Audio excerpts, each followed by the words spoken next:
Vamos falar, por exemplo, sobre eliminação do crime organizado no Brasil? O que significa eliminar o crime organizado no Brasil? O que a gente tem na nossa legislação? Seria uma declaração de guerra contra o crime organizado? Mas não uma guerra metafórica. O que seria uma guerra? Tipo, vamos pegar o Estado brasileiro, vamos declarar, por exemplo, que essas facções que ocupam território brasileiro são, por analogia, nações invasoras? Vamos tirar a titularidade dos direitos e prerrogativas dele enquanto cidadãos brasileiros, porque eles não são cidadãos brasileiros. O Marcola não é cidadão dele, ele é da PCC-lândia, assim como o Marcinho VP também é. Não à toa o Oruan, que hoje, pra ver como as coisas estão conectadas, o Oruan saiu um pedido de prisão, mas ele foi alvo de uma operação porque ele estava andando com o maior ladrão de carro do Rio de Janeiro e achando isso a coisa mais normal do mundo, que é do Comando Vermelho ladrão de carro, e ele avisou num vídeo que ele gravou, você deve ter visto. Se eu estivesse no Complexo da Penha, o Reis não faria isso. Sim, porque o Complexo da Penha é como se fosse um território que você controla e que a polícia não entraria lá. Sim, como se fosse outro país. Então, sim, a gente talvez tenha que declarar guerra a essas facções e eliminá-las, prender ou matar as lideranças dessas facções de maneira muito clara, reocupar o território e desfavelizar esses locais. Isso eu acho que é um discurso sério e duro e enfático sobre guerra ao crime. O que é o direito penal do inimigo? Quem é Günther Jacobs, que é o pai dessa ideia de uma espécie de um direito penal que separe o cidadão, a pessoa que está disposta a cumprir a lei e que pode cometer crime. Um cidadão que aceita a lei brasileira, ele pode cometer um crime e pode ser punido, ele tem o direito de defesa. Agora, um cara que, no fundo, a prática recorrente de crime dele não reconhece a existência de Estado, por exemplo, um terrorista que ele tá, sei lá, montei uma célula terrorista na França. Essa célula terrorista não reconhece o direito da França existir. Ele quer fazer uso de, vamos dizer, das maneiras mais atrozes de causar dano em nome da causa dele. Esses caras não podem ter direitos e prerrogativas. O direito tem que ser célere, rápido. Você tem que quebrar o sigilo dele rápido. Se ele for preso, ele tem penas desproporcionalmente altas. O direito penal do inimigo, que em grande parte ele foi aproveitado em várias nações desenvolvidas, civilizadas. O Günther Jacobs, se eu não me engano, ele foi do Tribunal Constitucional, tipo STF alemão. Alguém no chat aí pode corrigir. Ele é professor até hoje. A gente tá falando de uma medida que entende, assim, existe um tipo de ação, um tipo de organização humana que ela não reconhece nem a autoridade do Estado e que está disposta por não reconhecer a fase que for. A gente tem que ter o direito penal do inimigo para figuras que não são cidadãos, são um inimigo. Para mim, o Marcola não é um cidadão. Ele é um inimigo e ele não pode ter direito às mesmas prerrogativas de um cara que, por exemplo, cometeu um outro crime, um crime até grave, mas que é um cidadão. Esse tipo de coisa, talvez, dado, vamos dizer, o estado de anomia que a gente vive e o grau de infiltração do crime organizado na realidade brasileira, este tipo de coisa talvez vai precisar ser feita pelo presidente. Mas eu fiz essa volta toda e foi legal.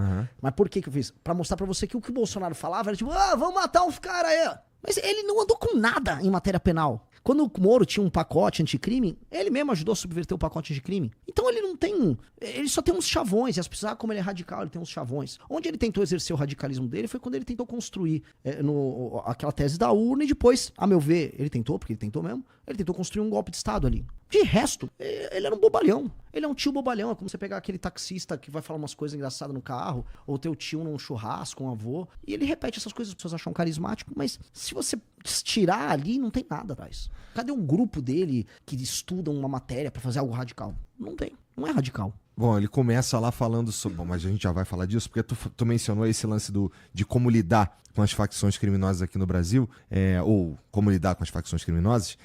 Cara, como fazer... Isso daí que tu tá propondo é bastante radical, né? Tem que ser. Como fazer... Eu acho que isso daí... Eu suponho que isso daí tem que ser feito de uma maneira cuidadosa, por quê? Nada me garante, dado a maneira como funciona o Estado brasileiro, a sociedade brasileira, que isso não será usado de uma forma perversa para fuder a galera que não necessariamente tem a ver com essas facções criminosas. Por exemplo, um inimigo de um juiz que, sei lá, o cara comeu a mulher dele, ele vai... Isso aconteceu já, esse caso assim no Brasil já. Então, como é que lida com isso de uma forma humana, no fim das contas? Eu fazendo até meio com uma provocação contra o que você usou. Tudo me garante que mantendo as coisas como estão, a gente só vai se fuder.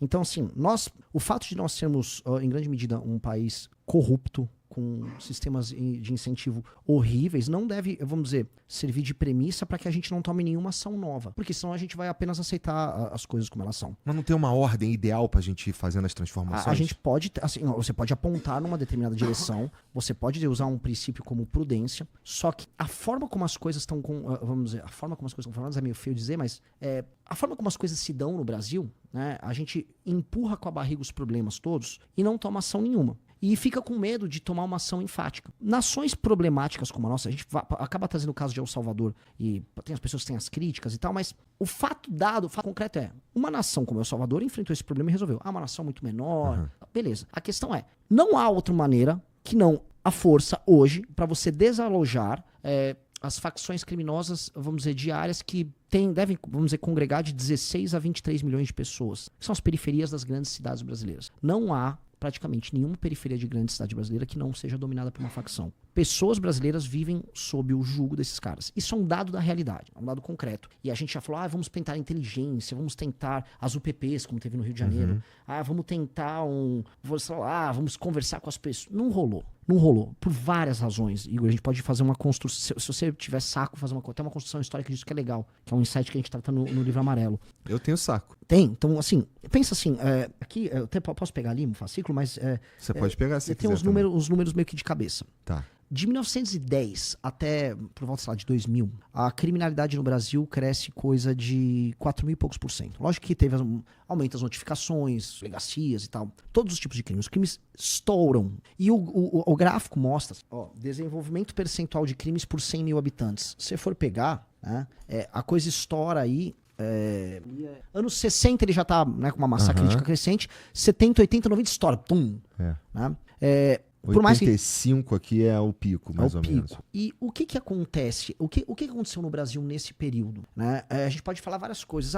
O boom econômico dos militares caiu, tal, mas houve um fator que alterou a dinâmica e a paisagem de todas as cidades. O êxodo rural. Milhões de pessoas saíram de cidades pequenas e foram mudar para cidades grandes. Especialmente São Paulo, Rio. Isso aconteceu demais, mas aconteceu em todas. Salvador aconteceu, Recife aconteceu. Por várias razões. Tem mais emprego, você tem, vamos dizer, um serviço de assistência social melhor nas capitais.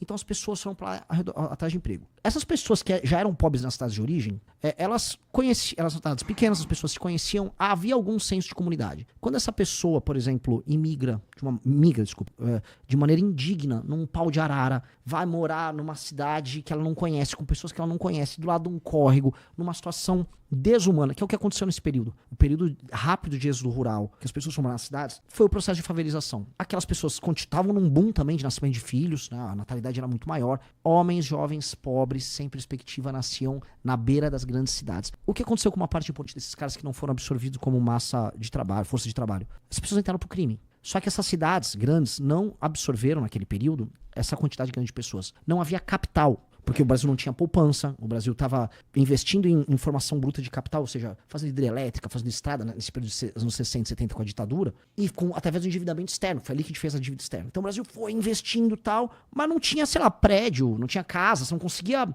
abastecer isso, porque as pessoas estavam se mudando aos montes para a cidade à procura de uma vida melhor. Como o Estado brasileiro se endividou, houve a crise do petróleo, quebra, surge a Constituição de 88, que garante um monte de direito, inclusive a habitação. Mas só diz que garante, né?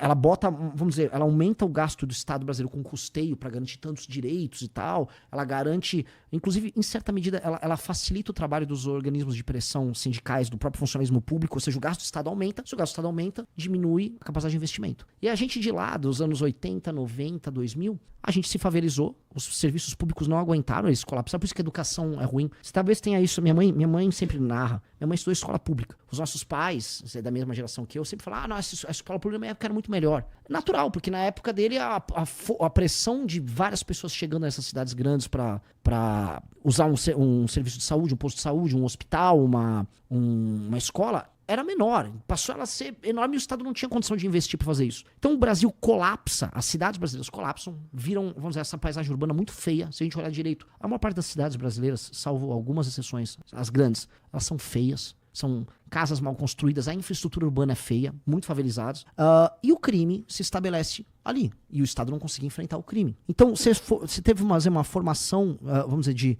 de regiões muito pobres, que as pessoas foram amontoadas ali se formam as facções criminosas, do Morro do Rio às periferias de São Paulo, essas facções criminosas se organizam, estão falando assim de praticamente um país inteiro governado por esses caras, dezenas de milhões de pessoas, e até hoje, o Estado brasileiro não olhou para isso dessa maneira. Eu entendi. O crime, no fundo, ele é oriundo de um processo de urbanização tão bizarro que foi confuso. Não foi igual ao chinês, que teve milhões de pessoas se mudando para a cidade, mas a China controlava. Você pode... Não, pode vir tanto aqui. Aqui você fica aí no campo, te segura aí no campo. Tá? Que Até agora nós não resolvemos esse problema. E é um problema sistêmico gigante. Então a violência que a gente vê, as datas batem, o processo histórico bate, a violência é fruto disso. E a gente tem que olhar para essas periferias e olhar para elas assim, como eu vou gerar renda, como eu dou dignidade, como o organismo social favela e periferia tem que ser desconstruído, como esse homem jovem vai ser inserido na nossa economia, como vai ter perspectiva, como eu vou selecionar os melhores para que eles vão estudar em outros lugares, fazer a economia crescer, criar bons exemplos, e eu desconstruí uma ideia até quase de guerra de classe que a gente tem entre as cidades, que a gente tem cidades diferentes, né? Quem tá num bairro mais central em São Paulo não é igual quem mora na periferia. Para isso acontecer hoje, nós vamos ter que corrigir um erro que houve nesse processo. Qual foi o erro? Nesse processo de favelização que a gente estava descrevendo, que estoura mesmo, 60, 70, 80, 90, houve uma ocupação política. O Estado não chegou lá. Quem chegou? Quem se auto-organizou? O tráfico. O tráfico, as facções, as gangues. Nós vamos ter que tomar esse território desses caras. Então a guerra é necessária porque é uma guerra quase que de libertação e também um compromisso que o Estado tem que ter em reocupar uma área que pertence ao Estado brasileiro, porque é a obrigação do Estado brasileiro exercer soberania sobre o seu próprio território, e também levar dignidade para essas pessoas, que não adianta igual foi o PP no Rio, ocupei, botei uma bandeira e fez o quê? Nada. O tráfico se restabelece logo em seguida. Então, isso é um papo geracional. Eu tô falando a gente reconstruir um país. Isso teria que ter um pacto de vários governos, meio que concordar com o diagnóstico, falar, ok, esse é o diagnóstico, temos que concordar com a solução, vamos urbanizar isso aqui, vamos levar a dignidade, vamos inserir essas pessoas economicamente. Mas tudo começa por destruir o crime. Não há o nível de, vamos dizer, infiltração do crime, não só na economia, mas na política brasileira, cruzou qualquer nível. A gente viu agora recentemente uma ONG ligada ao PCC convidou membros do governo Lula, eles foram lá numa favela que estava tendo uma desocupação no centro de São Paulo, e eles ficavam lá negociando com os caras do PCC. Tinha a dama do tráfico, ela levava a gente tanto do PCC quanto do Comando Vermelho para se reunir com órgãos do governo federal e com membros do parlamento. Tipo, tá rolando. Agora, tinha um filme que chama O Grito, bancado e tocado por uma ONG ligada ao PCC, com participação de gente do Comando Vermelho, PCC, o Luan participa, o Marcinho VP participa, se eu não me engano, a turma do Marcola também participa. Foi quase uma joint venture pra fazer um filme do PCC com o Comando Vermelho, tava na Netflix. Isso tá rolando. Então, qualquer lugar sério falaria, ok, eu preciso retomar esse território. E a gente vai precisar fazer isso. A gente vai precisar levar a discussão para esses termos. Mas teremos consequências ruins? Eu acho que teremos muitas vezes, porque nada é perfeito e ainda mais num estado complicado como o brasileiro, é imperfeito. Agora, é muito mais trágico do jeito que tá. No Brasil, todo dia morrem dezenas de pessoas por homicídio e boa parte desses homicídios são guerras entre facções e se não guerras de facções, pessoas vítimas de faccionados. Logo, assim, a gente já tá vivendo consequências bem nefastas todos os dias. Provavelmente desde o momento que começou o podcast já morreu uma ou duas pessoas em algum lugar do Brasil por causa dessa guerra. E vai. Logo, assim, que medo a gente tem que ter além de não entregar algo pior do que já tá. Porque não tem como ser pior do que já tá. E a gente postergou tanto a solução que meio que a gente só vai resolver sendo muito duro e muito radical. Então o que a gente tá propondo é muito duro e muito radical porque é como uma quimioterapia, né? Se você não fizer, beleza. Faz igual o Steve Jobs tomando suco de cenoura quando eu tava com câncer no pâncreas. A gente tá tomando suco de cenoura imaginando que vai vir uma cura mística que não veio. Entendi. E a gente... Isso daí passa também por uma pena de morte no Brasil, por exemplo? Olha, se a gente instituir uma guerra contra o crime organizado, você vai ter enfrentamento. Enfrentamento, se o cara não se render, ele vai trocar tiro, ele pode virar óbito. É consequência disso. Num contexto de guerra, em que os inimigos, né, vamos dizer, uma tropa de faccionados resolve trocar tiro com a polícia, eles vão ser prisioneiros de guerra. Aí tem que pegar a legislação nossa sobre isso. O presidente da República tem que entrar, olha, quero organizar isso, uma guerra, um enfrentamento, o Estado brasileiro vai participar disso, as forças policiais vão participar, as forças armadas vão participar e vamos vencer essa guerra. Haverá baixas, e haverá mortes do outro lado, sim. Agora, tudo com o intuito de preservação dos direitos humanos mais profundos e básicos, especialmente dos moradores das vítimas. Por exemplo, um cara que vive no morro do Rio de Janeiro sob o jugo do Comando Vermelho. Esse cara, acima de tudo, é um cara que não tem o direito humano dele respeitado. O cara que tá atirando lá, trocando tiro com a polícia, esse cara eventualmente vai morrer e é do jogo. Agora, se o Estado brasileiro nunca adotou uma postura sistêmica de enfrentamento tratando esse assunto como guerra, o poder de dissuasão que vai ter nesses caras é tão grande que eu acho que assim, a guerra não será tão cavalar quanto se imagina. Eu acho que sim, o Estado brasileiro tem todas as condições de vencer isso. Vencendo essa guerra, aí entra uma responsabilidade que o Estado brasileiro nunca teve, que é ir nessas regiões do Brasil e olhar para essas 20 milhões de pessoas e falar, tá na hora do Brasil ter um plano para esses caras. A gente tem que olhar para aquela periferia, aquele arranjo favela. O que é o arranjo favela? Casas amontoadas, inexistência de saneamento básico, inexistência de propriedade. O cara não tem o título de propriedade da casa dele. Ah, foi uma invasão. Tá, o cara tá 20 anos aqui lá, 30 anos. Vamos dar título de propriedade porque o cara eventualmente possa, com o título de propriedade, pegar um crédito no banco para fazer uma reforma na casa dele ou abrir um negócio. Vamos... Aquela, como é que se diz? Aquela paisagem da favela em que você tem mini becos, às vezes vai ter que pegar uns pedaços lá, vai cavar, fazer avenida, abre espaço, reloca algumas pessoas, constrói prédio, outros tem que ter um plano de urbanização e adequação das casas, porque uma casa que às vezes não tem banheiro, não tem janela, vai ter que ter banheiro, tem janela, a fiação que está exposta vai ter que ser cuidada, vai ter que ter saneamento básico. O Estado vai ter que olhar isso, vai ter que ter escola boa lá, vai ter que ter um foco muito grande de ter escola boa, até porque o imaginário daquela pessoa, daquele menino que, por exemplo, vê o tráfico como uma possibilidade, tem que ser destruído. Então o imaginário, por exemplo, por isso que a gente tem muita briga com esse negócio de Oruan. Foi criado um imaginário em que a hierarquia social daquela comunidade se dá através do sistema de valores do tráfico, que é, eu tenho as armas novinha, vai dar pra mim, eu tenho muito, sei lá, tenho ouro, eu fiz assaltei lá na pista e depois... Não, peraí, cara, é isso que...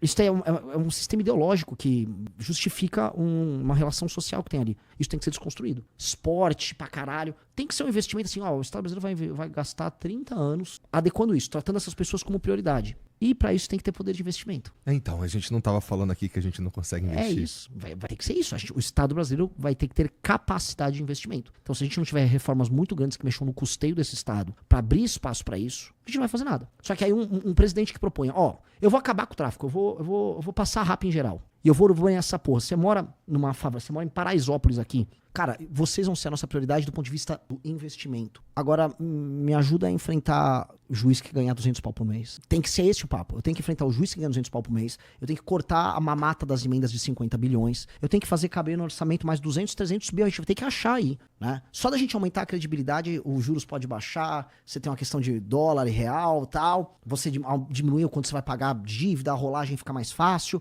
Você aumenta o espaço de investimento. E aí vamos investir certo. É isso, cara. Ou a gente nunca vai ser nada. Meio que assim, como país a gente não tem nenhum sentido. Não tem nenhum sentido de ficar vivendo essa vida bizarra, tudo tem que ter grade. O gasto que a gente tem mensal de uma família brasileira com segurança e os comportamentos paranoicos que a gente adota, a gente já nem percebe mais que a gente naturalizou. Tipo, você tá na rua... Minha esposa não sai mais de aliança.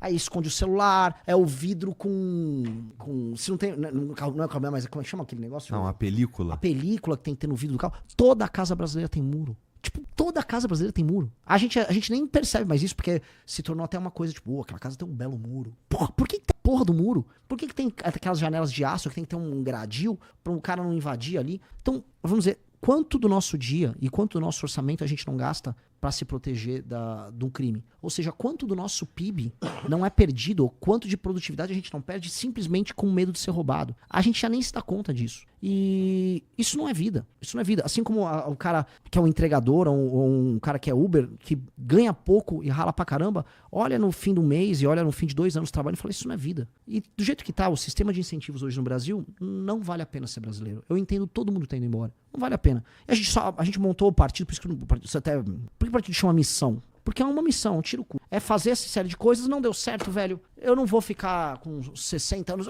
Renato, fiz um acordo, mas não tenho saco, não tenho saco. Eu tô pobre em termos, até hoje, não quis ganhar dinheiro com essa merda. Meu tesão não é, eu amo o povo.